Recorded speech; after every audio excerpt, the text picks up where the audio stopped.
My wife gave birth to a biracial baby, which clearly isn't mine, and I want a divorce. But what she did next made it near impossible. Let's see what is going to happen here. A month ago, my wife gave birth to a black baby girl. We are both white. That's, I mean, coming out of the gate, that's a big accusation. Like, how are you sure? Is my initial... Well, you know, I'm no geneticist. Yeah, no Nostradamus. I'm no Nostradamus. I'm not even a Damus. I don't know shit. But it seems like there might be some infidelity in the mix. So she was forced to admit that the child was a result of a one-night stand last year. Oh. Yo. So she just came out the gate like, yeah, this happened. Yeah. Oh. Also, man's shooting bullets from a one-night stand. One night stand, insta pregnant, man shooting bullets. His swimmers would beat Michael Phelps. I know, man. Good gravy. So I started the divorce proceedings, although we're still living together for now. Between our two boys, aged 2 and 4, I've had paternity tests for them, and they came back positive. So okay, so those kids are his. Okay.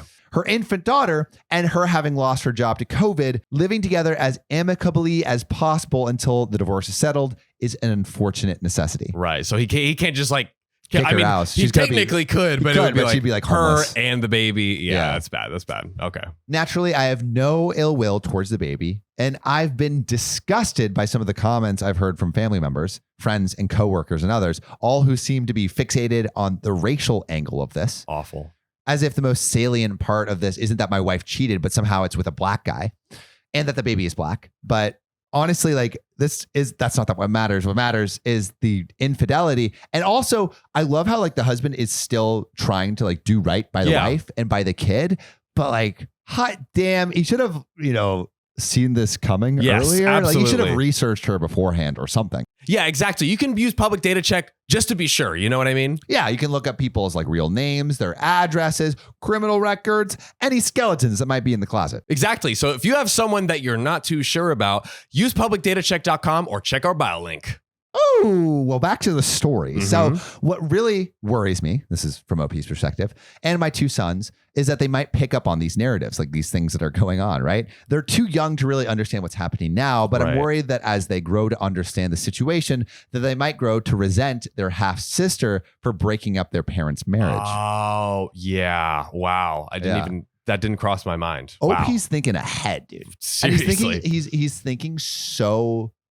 I mean, for everything that's going on, he's thinking very clearly and very empathetically, which is really cool. Yes. And worse, the resentment might express itself in a racist fashion. Yeah. Yeah. Under the influence of the aforementioned racist narratives. So, right? Like if all the coworkers and family are being racist, then it's like the kids can might pick up on it. 100%. Yeah. And so, damn, he's like playing 4D chess over here. Yes.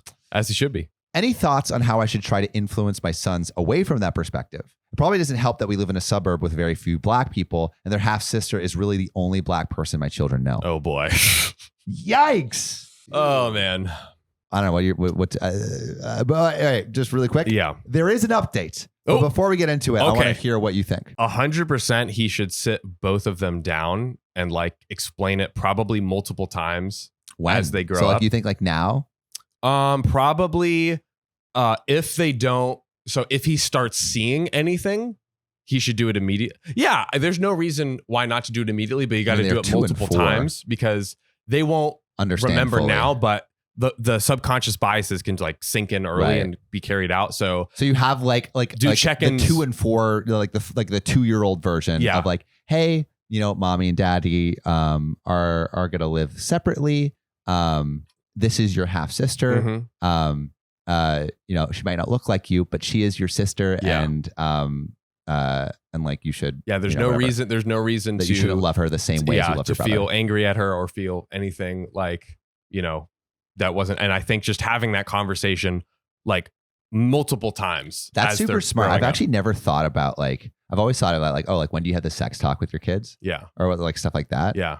But like you can just have that conversation multiple times at different levels. Yeah, because I'm sure different scenarios require this thing. But this, I think he has to be careful of any subconscious bias sinking in. So do it now. Do it early. And then just keep Just do it. And they'll obviously understand way more once they're probably like 8, 9, 10, 11. They'll start, it'll actually click exactly what he's saying. So there's an update.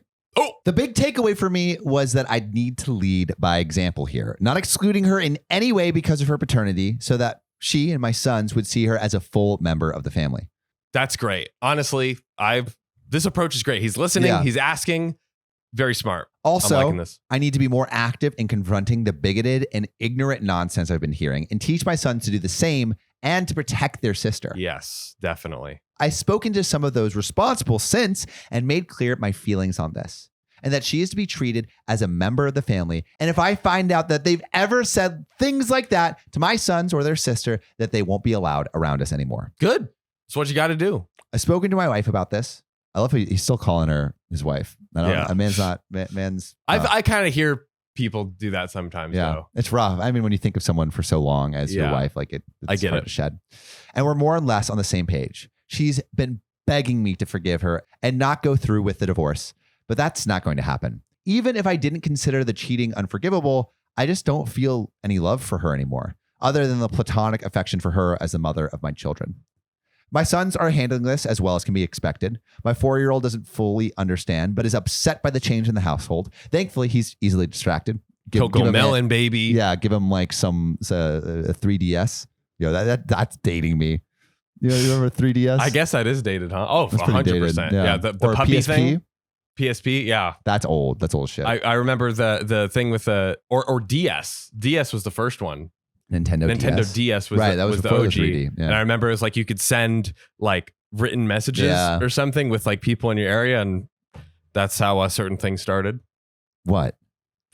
Between kids, you give a 12-year-old coming into puberty a way of, or just like messaging each other. You know what I mean? Like flirting and I like had no idea. I never had any. That was like I didn't have a DS, but I witnessed. I witnessed. Whoa. Are they like drawing like dirty pictures? They're just like, getting freaky with it. Whoa. The OG sexting. No way. That's crazy. My 2-year-old is thankfully too young to comprehend what's going on, but has definitely picked up on how withdrawn his mother has become. They're both fascinated with their new little sister. So there's that silver lining. That's good. My wife isn't in good shape at all. She's depressed even before birth. And now with everything, our divorce, her infidelity being revealed, and the backlash from family and friends, postpartum depression, and the exhaustion from raising an infant, she's barely functional. Oh, man. She's seeing a therapist, and I've been pressuring some of her family and friends to be supportive of her because even if they think she deserves it in her current state, it's still making it harder for me and our children. Yeah, it makes sense. It's like, why?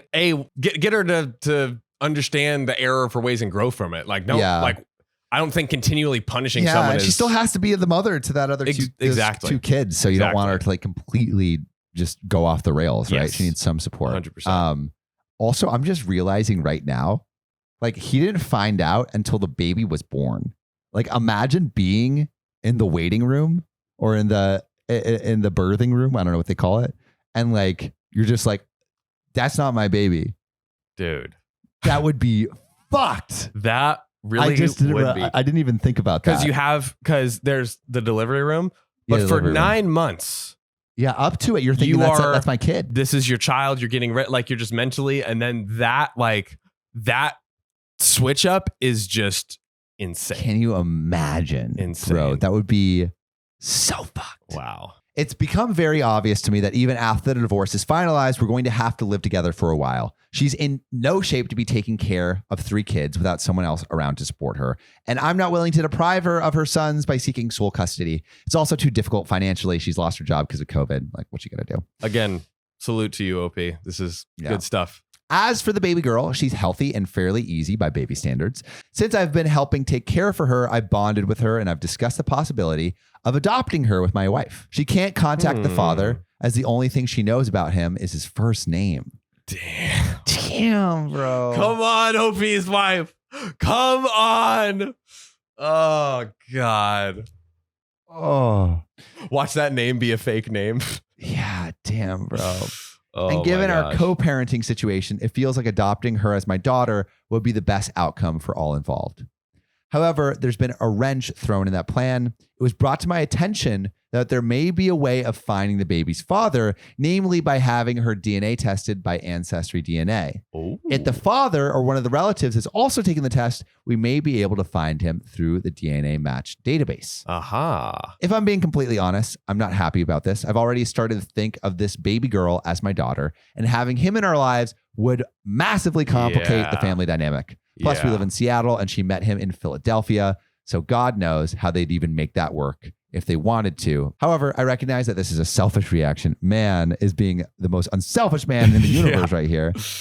If we have the chance of finding her biological father, we owe it to her to do so. If only so that she has the access to her paternal medical history, and so she can have a relationship with him if and when she chooses to do so. I've read a few accounts by children raised by non-biological parents, and a common thread is their desire to meet their lost biological parent. Yeah. So that's that. We've ordered an Ancestry DNA kit for her, and I guess we'll decide on our next steps once we get the results back in a couple of months. That's so challenging because it's like that person isn't expecting it.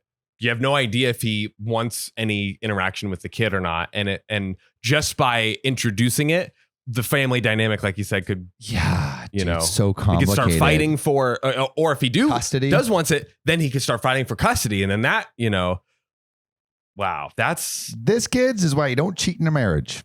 What would you do? What would I do? Yeah. I mean, I think we know what the right thing to do is. Yeah. Well, is it the right thing? Well, so here's because like, will it hurt how this baby girl is going to be raised? I think it's fair to first do the DNA test, but yeah, I guess it is the right thing by the person, by the person OP's wife cheated with, because at the end of the day, that is their kid, and they should know about it. But yeah, it does make it harder. It does, but yeah, there's the risk of making things just way messier than they are. Yeah, I guess it is. Yeah. It's like, I think in this situation is, who do you want to do right by? Do you want to do right by the baby girl or this random guy? And I feel like it might be more important to do right by the baby girl. It should but be, dude, right? It's freaking complicated. Yeah. What would you do? Yeah. Comment below what you do and why, because we're stumped. We're stumped. If you thought this story was crazy, check out this one where the stepmom tries to steal the baby. Watch right here or check the link in the description.